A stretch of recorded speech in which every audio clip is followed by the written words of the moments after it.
Hi guys, this is Samir Laudin, and today we will discuss about sound, which is our new chapter. Dear students, आप सब जानते हैं कि आम जिंदगी में हम मुख्तलिफ़ किस्म के ऑब्जर्वेशंस करते हैं। अब ये ऑब्जर्वेशंस हमारे अंदर जो 5 सेंस ऑर्गन्स हैं उनके ज़रिए हम लोग करते हैं, ठीक है। अब देखिए, सपोज़ हम अगर देख रहे हैं तो आँख के ज़रिए से ऑब्जर्वेशन कर रहे हैं। इसी तरह हम अगर किसी चीज़ का टेस्ट लेते हैं तो वो ज़बान के ज़रिए से करते हैं। अगर किसी चीज़ का हम लोग उसको देखते हैं कि हार्ड है, सॉफ्ट है, गर्म है या ठंडा है, उसे हम टच करते हैं, दिस इज़ ऑब्जर्वेशन, ठीक है। इसी तरह हमारे कान जो है वो एक नेचुरल डिटेक्टर है, वो भी ऑब्जर्वेशन करते हैं, ठीक है। इसके ज़रिए से हम रोज़ाना ज़िंदगी में मुख्तलिफ़ किस्म की आवाज़ों को सुनते हैं। अब एक गाड़ी चल रही है तो उसके इंजन की आवाज़ हमें सुनाई देती है। अगर दो बंदे आपस में बात कर रहे हैं तो उसकी भी हम लोग आवाज़ें सुनते हैं। तो साउंड हमारा नया चैप्टर है, इसके बारे में हम लोगों ने डिटेल से पढ़ना है, ठीक है। तो सबसे पहले तो हमें साउंड को डिफाइन करना चाहिए। What is sound? साउंड बहुत आसान चीज़ है। साउंड जो है वो एनर्जी की एक शक्ल है, ठीक, बिल्कुल इस तरह जिस तरह लाइट एनर्जी की एक शक्ल है और इसी तरह हीट एनर्जी की एक शक्ल है, इसी तरह साउंड भी जो है वो एनर्जी की एक शक्ल है। और इस साउंड की ऑब्जर्वेशन हम लोग हमेशा कानों की मदद से करते हैं। कान जो है वो एक नेचुरल डिटेक्टर है, ठीक है, एक नेचुरल रिसीवर है for the sound waves. Sound कैसे एक मीडियम में प्रोपेगेट करती है, कैसे ये जनरेट होती है, ठीक है, इसके क्या क्या प्रॉपर्टीज हो सकते हैं, ये सारी इंशाल्लाह इस चैप्टर में हम लोग पढ़ने वाले हैं। तो हमारा नया चैप्टर है साउंड। सबसे पहले सवाल यह है कि साउंड को हम कैसे प्रोड्यूस कर सकते हैं। How can we produce sound? याद रहे, जब भी कोई बॉडी वाइब्रेट करती है तो वो साउंड को जनरेट करती है। एक जिस्म जब एक ख़ास फ्रीक्वेंसी से वाइब्रेट करती है तो हम कहते हैं कि वो साउंड को जनरेट कर रही है। साउंड को जनरेट करने के लिए वाइब्रेट होना किसी जिस्म का ये बहुत लाजमी होता है। कोई जिस्म वाइब्रेट नहीं करेगा तो साउंड को हम कभी भी प्रोड्यूस नहीं कर सकते हैं। हमारे आम लाइफ में अगर हम देखना चाहते हैं इस चीज़ को, तो जो बच्चों को समझ आता है, इसलिए मैं भी ये एग्जांपल लूँगा। आप स्कूल में एक ऑब्जर्वेशन करते हैं, घंटी लगी होती है, उस घंटी के साथ जब हम हैमर को स्ट्राइक करते हैं तो एक आवाज़ पूरे स्कूल के अंदर गूंजती है, ठीक है। अब हैमर का घंटी के साथ स्ट्राइक करना, इससे क्या होता है, वो जो घंटी होती है वो ऐसे वाइब्रेट करना स्टार्ट करती है। बिल्कुल इसी तरह जिस तरह हमने पिछले चैप्टर में पेंडुलम की वाइब्रेशन को देखा था, ठीक है गाइस।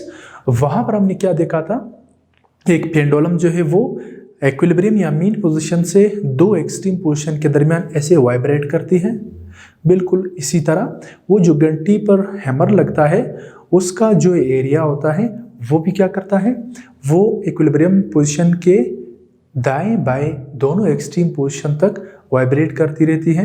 इसके वाइब्रेशन से गाइस साउंड जनरेट हो जाती है, जिसको फिर हमारे कान रिसीव करते हैं। अब अगर हम इसको देखना चाहते हैं आसानी के साथ, तो हम ये भी देख सकते हैं कि देखो इस वक्त मैं बोल रहा हूँ तो यहाँ पर ये जो वॉइस बॉक्स है मेरा, ये वाला, ठीक है, यहाँ पर वोकल कॉर्ड्स होते हैं, ये वाइब्रेट करते हैं। इनके वाइब्रेट करने से क्या होता है, साउंड जनरेट होती है, जो कि फिर मीडियम में प्रोपेगेट करती है, आप तक पहुँच रही है, ठीक। अच्छा, साउंड जो बॉडी साउंड को जनरेट कर रही है उसके वाइब्रेशन को हम कभी कभार देख भी सकते हैं और महसूस भी कर सकते हैं। उसको हम कभी देख भी नहीं सकते हैं, ठीक। अब देखें, गिटार है, उसके स्ट्रिंग्स को अगर हम लोग फ्लक्चुएट करते हैं तो वो वाइब्रेट कर रही है, हम उसको देख भी सकते हैं, हाथ लगाकर उसको छू भी सकते हैं। स्कूल की लेबॉर्ट्रीज में ट्यूनिंग फॉर्क होते हैं, वो उसको अगर हम किसी रबर पेट के साथ स्ट्राइक करते हैं तो वो भी वाइब्रेट करते हैं। ठीक है, ट्यूनिंग फॉर्क की शक्ल ये आप देख रहे हैं बोर्ड के ऊपर, ये ट्यूनिंग फॉर्क होता है। इसे जब रबर पेट के साथ स्ट्राइक किया जाता है तो इसके जो प्रंग्स होते हैं यानी जो शाखें होती है वो वाइब्रेट करने लगती है, जिससे साउंड क्रिएट होता है। इसी तरह हम ये भी देख सकते हैं कि अब यहाँ पर जो वॉइस बॉक्स में वाइब्रेशन हो रही है, अगर मैं यहाँ पर हाथ लगा दूँ तो ये वाइब्रेशन मैं महसूस कर सकता हूँ अपने हाथ से। ठीक है, इसी तरह अगर गिटार के अलावा हमारे पास एक साउंड किसी गाड़ी या कार का हॉर्न होता है तो वो हमारे तक कैसे पहुंचता है, वहाँ पर फिर ये मीडियम काम करता है। मीडियम के पार्टिकल जो है वो वाइब्रेट करते हैं, जिसके ज़रिए से साउंड हम तक पहुंच जाती है। ठीक, अब मीडियम के पार्टिकल कैसे वाइब्रेट करते हैं, ये साउंड एनर्जी को एक पॉइंट से दूसरे पॉइंट तक कैसे ट्रांसफ़र करती है, ये सारी चीज़ें इंशाल्लाह हम उसको पढ़ने वाले हैं। सबसे पहले तो आप लोगों को वाइब्रेशन समझ में आनी चाहिए, और इसके लिए एक छोटा सा आप लोग एक्सपेरिमेंट कर सकते हैं घर में बैठकर। आप ऐसे कर ले गाइस, ये एक रिजिड एज ले, यहाँ से आपने रबर को बांधना है और यहाँ तक। अब दोनों जो हमारे पास रिजिड एज है, ये रबर को हम लोगों ने मजबूती से बांध दिया।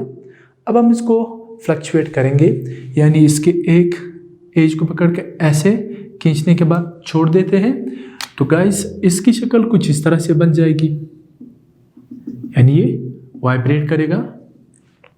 ये इसका मेन पोजीशन था O, अब ये एक्सट्रीम पोजीशन A यहाँ तक आएगा और ये एक्सट्रीम पोजीशन B है।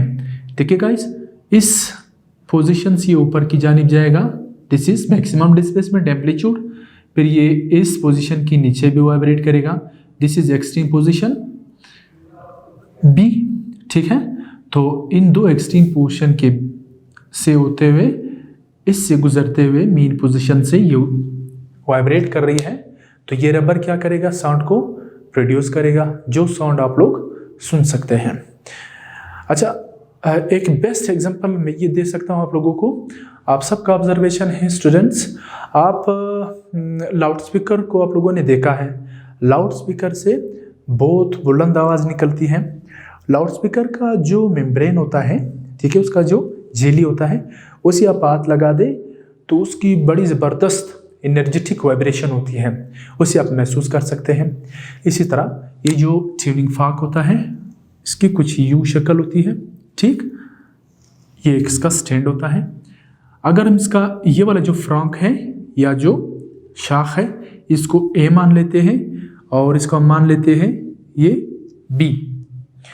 अब इस ट्यूनिंग फॉर्क को अगर हम रबर पेट के साथ ऐसे स्ट्राइक करते हैं तो ये जो ट्यूनिंग फॉर्क है वो यहाँ तक वाइब्रेट करेगा, ऐसे आएगा और फिर ये ऐसे आएगा। ये इसका मेन पोजीशन है, इसके अबाउट ये ऐसे वाइब्रेट करता रहेगा और आगे साउंड एनर्जी को ये प्रोपेगेट करेगा। ठीक है, तो ये साउंड हम लोग सुन सकते हैं। असल में जब हम लोग माइक में बोलते हैं तो हमारी साउंड एनर्जी जो है वो माइक रिसीव करती है, उसे इलेक्ट्रिकल सिग्नल में कन्वर्ट करती है। उसके बाद लाउड स्पीकर का क्या काम है, हमारा जो साउंड आता है इलेक्ट्रिकल सिग्नल की शक्ल में, उसे लाउड करता है, ठीक है, बुलंद करता है और इसे फिर दोबारा साउंड एनर्जी में कन्वर्ट करती है, जो फिर दूर दूर तक सुना जा सकता है। अगर हमने साउंड को प्रोड्यूस करना है, ठीक है, तो इसके लिए तो पहले बता दिया आप लोगों को कि एक जिस्म होना चाहिए और उसे वाइब्रेट करना चाहिए। ठीक, सबसे ज़रूरी बात, अगर साउंड जनरेट भी हो रही है, उसे प्रोपेगेट करने के लिए मीडियम का होना बहुत लाजमी है गाइस। मीडियम ना हो तो साउंड को कभी भी नहीं सुन सकते हैं। तीसरा, एक डिटेक्टर होना चाहिए। वो डिटेक्टर क्या करता है, साउंड को रिसीव करेगा। इसकी एक छोटी सी मिसाल लेते हैं। ठीक है, सपोज ये एक ट्यूनिंग फॉर्क समझे आप लोग, ठीक है, वैसे है तो ये पेन, सपोज इसे मैं ट्यूनिंग फॉर्क समझता हूँ। मैं इसलिए बार बार ट्यूनिंग फॉर्क का नाम ले रहा हूँ क्योंकि ये स्कूल के लेबॉरेटरीज में मौजूद होता है, स्टूडेंट ने देखा है और ये बड़ी ज़बरदस्त आवाज़ जनरेट करती है। ये एक रबर पैड है। अगर इसके साथ मैं ऐसे स्ट्राइक करता हूँ गाइस, तो जो ट्यूनिंग फॉर्क होता है इसका ये वाला साइड वो ऐसे वाइब्रेट करने लगेगा, तेजी से वाइब्रेट करता है। उसके वाइब्रेशन को आप टच भी कर सकते हैं। अब हवा मौजूद है, ठीक। यहाँ पर फर्ज करते हैं एक ऑब्जर्वर खड़ा है। अब ये साउंड जो यहाँ पर जनरेट हो रही है ये यहाँ से इस ऑब्जर्वर तक प्रोपेगेट करेगी और वो ऑब्जर्वर अपने कान की मदद से उसे रिसीव करेगा। क्लियर? इसका मैं डायग्राम बनाकर आप लोगों को समझाता हूँ। This is tuning fork. इससे ये साउंड निकल गई है, साउंड एनर्जी, और यहाँ पर एक ऑब्जर्वर खड़ा है, ठीक है।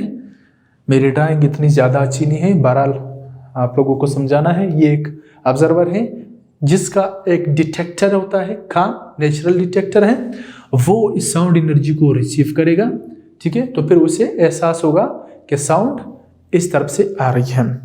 तो साउंड प्रोड्यूस करने के लिए एक वाइब्रेटिंग जिस्म होना चाहिए। दूसरी बात, उस साउंड एनर्जी को एक से दूसरी जगह जाने के लिए मीडियम लाजमी है। तीसरी बात, उसे साउंड को रिसीव करने के लिए एक डिटेक्टर होना चाहिए। वो डिटेक्टर आर्टिफिशियल भी हो सकता है, यानी हम खुद भी बना सकते हैं। वो जो डिटेक्टर है वो नेचुरल भी हो सकता है, जो जानदारों में कानों के शक्ल में मौजूद है।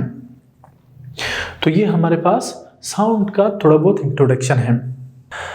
अच्छा, क्या आप बता सकते हैं कि जो सन में बड़े बड़े धमाके हो रहे हैं, ठीक है, उसकी आवाज़ ज़मीन तक क्यों नहीं पहुंचती है? सन में एक ज़बरदस्त किस्म का केमिकल रिएक्शन होता रहता है, वहाँ पे एलिमेंट एक दूसरे में तब्दील होते रहते हैं, ठीक है। तो उससे बड़ी बड़ी आवाज़ें, वो आवाज़ें हमारी ज़मीन तक क्यों नहीं पहुंचती हैं? वो इसलिए नहीं पहुंचती है क्योंकि ज़मीन और सन के दरमियान खला मौजूद है, स्पेस मौजूद है। और हम जानते हैं कि साउंड को प्रोपेगेट करने के लिए मीडियम की ज़रूरत होती है। क्यों? क्योंकि sound is the mechanical waves. Sound जो है वो एक मैकेनिकल वेव्स है। आप सब जानते हैं, पिछले चैप्टर में हम इसको थोड़ा बहुत पढ़ा था कि हमारे पास मैकेनिकल वेव्स ऐसी वेव्स होती है जिसमें मीडियम का होना लाजमी है, ठीक है। एनर्जी को प्रोपेगेट होने के लिए मीडियम का होना लाजमी है। हाँ, उसके बरक्स हम लोगों ने ये चीज़ पढ़ी थी कि इलेक्ट्रोमैग्नेटिक वेव्स होती है जो एक से दूसरी जगह तक जाती है, लेकिन उसको किसी भी मीडियम की ज़रूरत नहीं होती है। जिस तरह सन से लाइट आ रहा है, हीट एनर्जी आती है, तो वो खला में से होकर ज़मीन तक पहुँचती है, लेकिन साउंड नहीं पहुँचता। क्यों? क्योंकि ज़मीन और सन के दरमियान खला मौजूद होती है और साउंड जो है खला में से नहीं गुजर सकती है। अब खला क्या चीज़ है आपके ज़हन में आ सकता है? खला ऐसी स्पेस होती है, ठीक है, एक ऐसी जगह होती है जिसमें कोई भी मीडियम ना हो, ठीक है। कैसे कोई मीडियम ना हो? कोई मटेरियल चीज़ ना हो, यानी ना वहाँ पर हवा होती है, ना वहाँ पर कोई सॉलिड चीज़ होगी जिस तरह पेन है, पत्थर है, पहाड़ है, इस तरह की कोई चीज़ नहीं होगा, ठीक है। ना वहाँ पर लिक्विड की तरह का कोई चीज़ होता है, पानी की वगैरह की तरह, बिल्कुल ये स्पेस होता है। अच्छा, इसे हम समझेंगे, मसला नहीं है। अब ये हमारा कमरा है। अच्छा, इस कमरे से अगर हम लोग एक मैकेनिज्म के थ्रू से अगर हम सारी के सारी हवा को निकाल दें सपोज, ठीक है, तो ये हमारा कमरा क्या बन जाएगा? स्पेस बन जाएगा। क्यों? क्योंकि इसमें कोई भी मीडियम नहीं होगा, एयर निकल गई है, ठीक। तो ये जो हमारा साउंड है ये इंशाल्लाह ज़बरदस्त इंटरेस्टिंग चलने वाला है। सिर्फ आप लोगों ने इसको समझने की कोशिश करनी है और फोकस रखनी है। अब हम देखेंगे कि क्या ज़मीन पर मैं ऐसा एक मैकेनिज़्म क्या बना सकते हैं कि जिसमें अगर हवा हो यानी मीडियम हो तो साउंड एक से दूसरी जगह तक जाती है, और अगर हम हवा को निकाल दें तो वो साउंड प्रोपेगेट नहीं करेगी, भले उधर साउंड प्रोड्यूस हो रही हो। तो इसका जवाब है यस, हम कर सकते हैं। हम क्या करते हैं, आप डायग्राम में देख रहे हैं, ठीक है। एक बेल जार लिया गया है, इसमें एक इलेक्ट्रिकल घंटी है, ठीक, जिसका सर्किट मुकम्मल होने पर क्या हो, स्विच को ऑन करने से क्या होगा, वो घंटी बजने लगेगी और उस घंटी की आवाज़ हम तक पहुंचेगी, और घंटी की आवाज़ ख़त्म होगी जब हम उस जार में से हवा को खारिज करते हैं, ठीक। अच्छा, हम इसको बोर्ड पर भी बनाने की कोशिश करेंगे। अगर ये एक जार है, मेरे ड्राइंग को आप लोगों ने नहीं देखना है, सिर्फ इसको समझना है, ठीक। तो ये हमारे पास एक जार है, यस। यहाँ पर हम एक कॉर्क लगाएंगे ताकि यहाँ में से हवा ना निकल सके और ना एंटर हो सके। इसको फिक्स करेंगे। यहाँ पर इसका वायर की कनेक्शन है, ये प्लस ये माइनस है, और ये यहाँ पर ऐसे घंटी के साथ ये इसका इलेक्ट्रिकल कनेक्शन है। आप इसको स्विच समझे, शू की तरह, ठीक है। ये शू है, इसे जब स्विच बोर्ड में लगाते हैं तो हमारा सर्किट ऑन होगा। ऑन होने से क्या होगा, यहाँ पर हवा मौजूद है, ये घंटी जो है साउंड को प्रोड्यूस कर रही है और वो साउंड हम लोग सुन रहे हैं। सपोज यहाँ पर एक ऑब्जर्वर खड़ा है, ये अपने कान की मदद से साउंड एनर्जी को सुन रहा है। क्लियर। अब हम क्या करते हैं, हम इस जार को रखते हैं ऐसे, एक प्लेटफॉर्म होता है इसका, इसके ऊपर जार को रखते हैं। तो वैक्यूम पंप से इस रास्ते की मदद से हम हवा को आहिस्ता आहिस्ता खारिज करेंगे, हवा को आहिस्ता आहिस्ता खारिज करेंगे यहाँ से, यानी इस बेल की हवा को आहिस्ता आहिस्ता इस वैक्यूम पंप की मदद से इस तरह खारिज करेंगे। वैक्यूम पंप आपने डायग्राम में देखा, ठीक है। मैंने इस तरह रब बना लिया है। अब ये क्या करता है, इससे आहिस्ता आहिस्ता आवाज़ निकाल रही है, मीडियम को निकाल रहा है। ज़हन में रहे, हम क्या देखना चाहते हैं, हम ये देखना चाहते हैं कि क्या हवा की गैर मौजूदगी में आवाज़ एक जगह से दूसरी जगह तक जा सकती है या नहीं। ये हमारा एक्सपेरिमेंट है, ठीक है, छोटी सी एक्टिविटी कर रहे हैं।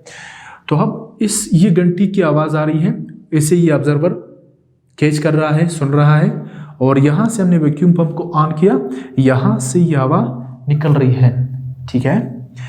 हवा जितना आहिस्ता आहिस्ता कम होता जाएगा, कम होता जाएगा, तो उससे क्या होगा, ये जो आवाज़ आ रही थी, ठीक है, वो आहिस्ता आहिस्ता मध्यम होता जाएगा, कम होता जाएगा, कम होता जाएगा, ठीक है।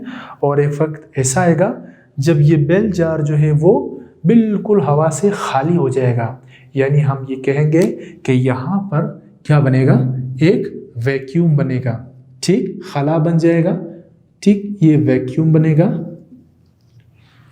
यहाँ पर खला बन जाएगा, यानी कोई मीडियम मौजूद नहीं है हवा की तरह का। तो यहाँ पर हवा ख़त्म हो जाएगी, बेल जो है वो अभी भी आवाज़ निकाल रही है, बेल ऑन है। क्यों? क्योंकि इसका इलेक्ट्रिकल जो कनेक्शन है वो ऑन है, ठीक। ये कैसे पता चल रहा है कि अभी तक आवाज़ चल रही है? उसके ज़रिए उसका हम ये भी कर सकते हैं कि यहाँ पर एक लाइट होता है, रेड कलर का हो या ग्रीन कलर का हो, वो लाइट हमें ये बताता है कि ये घंटी जो आवाज़ जनरेट कर रही है, ठीक है। ये एक लाइट बल्ब है। अगर ये लाइट बल्ब बंद हो जाएगा, ठीक है, इसका मतलब है ये कनेक्शन बंद हो गया। लाइट ऑन है, इसका मतलब एक कनेक्शन ऑन है, और जब लाइट ऑन होगा, कनेक्शन ऑन होगा, तो आवाज़ जनरेट हो रही है, ये घंटी जो आवाज़ पैदा कर रही है। लेकिन यहाँ पर हमने खला बना दिया, इसलिए ये जो ऑब्जर्वर खड़ा है इस घंटी की आवाज़ को नहीं सुन रहा। अब हम इसका इन्वर्स करते हैं। इन्वर्स करने से क्या है, हम किसी एक तरीके से यहाँ पर एयर को एंटर करते हैं, ठीक है, ये एयर इधर इंटर हो रही है। अब आहिस्ता आहिस्ता हम इस जार को एयर से भरेंगे भरेंगे भरेंगे, तो आहिस्ता आहिस्ता आवाज़ भी आने लगेगा। जब ये भर जाएगा तो बिल्कुल उसी तरीके से जैसे पहले आवाज़ आ रही थी, घंटी की आवाज़ इस ऑब्जर्वर को उसी तरीके से सुनाई देगा। तो स्टूडेंट्स, हमने ये सीखा कि आवाज़ जो है वो मीडियम के बगैर एक से दूसरी जगह तक प्रोपेगेट कभी भी नहीं कर सकती है। अब सवाल आपके ज़हन में ये हो सकता है कि क्या मीडियम सिर्फ हवा ही हो सकती है? तो इसका जवाब है नो, इसके अलावा भी मीडियम है। साउंड जो है वो सॉलिड ऑब्जेक्ट में भी ट्रेवल कर सकती है, तो हमारा मीडियम सॉलिड भी हो सकता है, और इसके अलावा हमारा मीडियम लिक्विड भी हो सकता है। इसके लिए हम छोटे छोटे एक्सपेरिमेंट्स कर सकते हैं। बहरहाल आपके इल्म में ये होना चाहिए कि मीडियम जो है वो सॉलिड, लिक्विड एंड गैस की शक्ल में मौजूद होते हैं और इनकी मदद से जो साउंड वेव है वो एक जगह से दूसरी जगह तक प्रोपेगेट करती हैं और साउंड वेव इसीलिए मैकेनिकल वेव है। ठीक है, तो ये हमारा एक छोटा सा एक्सपेरिमेंट है। ठीक, उम्मीद है स्टूडेंट्स आप लोगों को ये जो बेल जार वाला एक्टिविटी है ये आपको समझ में आ चुका होगा। अगर इसको मैं समराइज करूँ तो समरी यही है कि साउंड वेव जो है वो एक मैकेनिकल वेव है और ये जो है मीडियम के बगैर एक से दूसरी जगह तक प्रोपेगेट कभी भी नहीं कर सकती है, नहीं जा सकती है। मीडियम होगा तो ये प्रोपेगेट होगा, मीडियम नहीं होगा तो प्रोपेगेट कभी भी नहीं हो सकता है। हमारा दूसरा टॉपिक है longitudinal nature of sound. Longitudinal nature of sound से क्या मुराद है? क्या आपके ज़हन में ये सवाल आता है कि साउंड किस शक्ल में प्रोपेगेट करती है? ठीक है, आपको मालूम हुआ कि कोई वाइब्रेटिंग ऑब्जेक्ट होगा, यानी वो वाइब्रेट करेगा एक ऑब्जेक्ट, उससे साउंड प्रोड्यूस होगा और साउंड एक से दूसरी जगह तक प्रोपेगेट करेगी। लेकिन साउंड किस शक्ल में एक से दूसरी जगह तक प्रोपेगेट कर रही है? क्या वो लॉन्गिट्यूडनल वेव की शक्ल में जाएगी या ट्रांसवर्स वेव की शक्ल में जाएगी? क्योंकि वेव के तो यही दो टाइप्स हम लोगों ने पढ़े थे पिछले चैप्टर में। तो इसका जवाब ये है कि साउंड जो है वो एक लॉन्गिट्यूडनल वेव है और वो कंप्रेशन और रेरफेक्शन की शक्ल में एक से दूसरी जगह तक प्रोपेगेट करती है। तो आइए इसको समझते हैं। नाम से ज़ाहिर है तो ये लॉन्गिट्यूडनल वेव है। अच्छा, साउंड को जब हम जनरेट करते हैं तो उसमें क्या होता है? देखिए, इसके लिए हम लोग एक ट्यूनिंग फॉर्क लेते हैं, उसको हम रबर पैड से स्ट्राइक करेंगे। स्ट्राइक करने के बाद आप सब जानते हैं कि उसका जो ट्रंक होता है या जो शाख होता है वो वाइब्रेट करता है। और गाइस आप जानते हैं कि जब भी कोई वाइब्रेशन होती है उसके 3 मेन पॉइंट होते हैं। एक उसका इक्विलिब्रियम पोजीशन होगा, दूसरा उसका एक्सट्रीम, तीसरा उसका नेक्स्ट एक्सट्रीम पोजीशन होता है। तो वो मेन पोजीशन के अबाउट अपनी वाइब्रेटरी मोशन को जारी रखेगा। ठीक, इसी तरह हम इसको आसानी से बोर्ड पर समझ सकते हैं। ठीक, फर्ज करते हैं ये एक ट्यूनिंग फॉर्क है, ये इसका एक स्टैंड है। ठीक, हैंडल है जिसको हम पकड़ते हैं। अब गाइस ये इसकी वो हालत है जब हमने इसको किसी रबर पैड या किसी देवर के साथ स्ट्राइक नहीं किया है। तो इसका नॉर्मल पोजीशन होगा या इक्विलिब्रियम पोजीशन होगा। इसको मैं ओ से डिनोट करूंगा, जाहिर करूंगा। अच्छा, हम क्या करने वाले हैं आपके ज़हन में रहे, हम लॉन्गिट्यूडनल नेचर ऑफ साउंड को देखने वाले हैं, यानी क्या वाकई साउंड जो है वो रेरफेक्शन, कंप्रेशन प्रोड्यूस कर रहे हैं या नहीं, उसकी शक्ल में आगे बढ़ रहे हैं या नहीं। तो यहाँ पर हम देखेंगे कि हवा में ये जो ट्यूनिंग फॉर्क है स्ट्राइक करने के बाद ये कैसे कंप्रेशन और रेरफेक्शन हवा में पैदा करता है। ठीक है, इसी चीज़ को हम लोगों ने ऑब्जर्व करना है। अच्छा, इसको जब स्ट्राइक किया तो स्ट्राइक करने से क्या होगा गाइस? स्ट्राइक करने से ये होगा कि ये ऐसे जाएगा फिर ऐसे जाएगा, तो ये एक ख़ास हद तक आएगा, उसे हम एक्सट्रीम पोजीशन का नाम देते हैं। सपोज वो ये पॉइंट है और इसको मैंने एक्सट्रीम पोजीशन ए का नाम दिया और इस साइड पर भी वो इतना ही आता है जितना यहाँ पर होता है। एम्पलीट्यूड दोनों साइड पर इक्वली होते हैं। ठीक है, तो ये हमारा बी एक्सट्रीम पोजीशन बनेगा। इसका मतलब ये है ये जो शाख है ये ऐसे वाइब्रेट करेगा अबाउट इट्स मीन पोजीशन ओ, यानी ये एक दफ़ा ऐसे जाएगा फिर एक दफ़ा ऐसे जाएगा। ऐसी हरकत से क्या होता है, अब चूंकि यहाँ पर हवा मौजूद है, ठीक, तो हवा जब ये ऐसे जाएगा तो हवा कंप्रेस हो जाएगा। जब ये वाला फ्रंट ऐसे मूव करेगा तो यहाँ पर जितने हवा के पार्टिकल मौजूद हैं वो पार्टिकल कंप्रेस हो जाएंगे, उसका प्रेशर बढ़ जाएगा, वो एक दूसरे के करीब करीब हो जाएंगे। और जब ये फ्रंट इस तरफ हरकत करेगा, यहाँ से दोबारा ऐसे आएगा तो यहाँ पर हवा का प्रेशर कम हो जाएगा। हवा के प्रेशर के कम होने से ये पार्टिकल जो करीब करीब थे वो दोबारा इस तरफ मूव करते हैं। ठीक है, क्यों? क्योंकि हवा के पार्टिकल एनर्जेटिक होती है ड्यू टू काइनेटिक एनर्जी, वो दोबारा स्पेस को कवर करते हैं। ये ऐसे गया, इसको कंप्रेस किया, पार्टिकल करीब करीब हो गए। ये जब ऐसे हरकत करता है तो फिर ये पार्टिकल इस स्पेस को कवर करने के लिए जल्दी आ जाते हैं और यहाँ पर प्रेशर कम हो जाता है।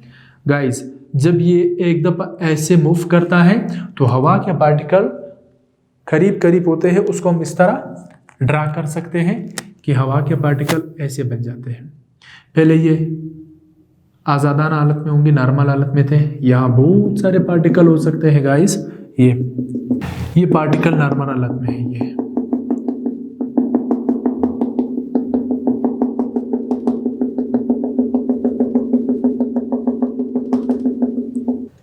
आपके अंडरस्टैंडिंग के लिए, ठीक है गाइड, ये हमारे पास पार्टिकल है हवा के, नॉर्मल पोजीशन में है, यानी इसकी पोजीशन ये है।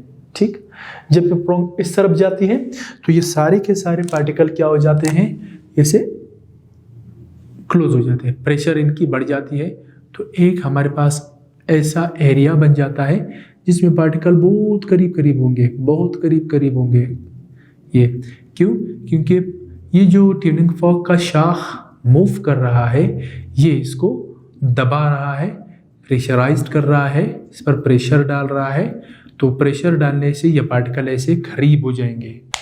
तो जब ये ऐसे क्लोज हो जाएंगे, हम कहेंगे कि ये हमारे साउंड वेव का कंप्रेशन बना, जिसमें प्रेशर बहुत ज़्यादा है। ये साउंड का कंप्रेशन बनेगा कि ये वाला ऐसे हरकत करेगा तो ये वाला एरिया ये साफ हो जाएगा। ये वाले जो प्रेशराइज्ड पार्टिकल थे वो इस तरफ मूव करेंगे। ठीक, ये जब इस तरफ मूव करेंगे, लेकिन ये वाला जो कंप्रेशन है स्टूडेंट्स, वो इन पार्टिकल को प्रेशराइज करेगा। फिर यहां पर क्या हालत बन जाएगी, यहां पर जो है गाइस ये ऐसे करीब करीब आ जाएंगे।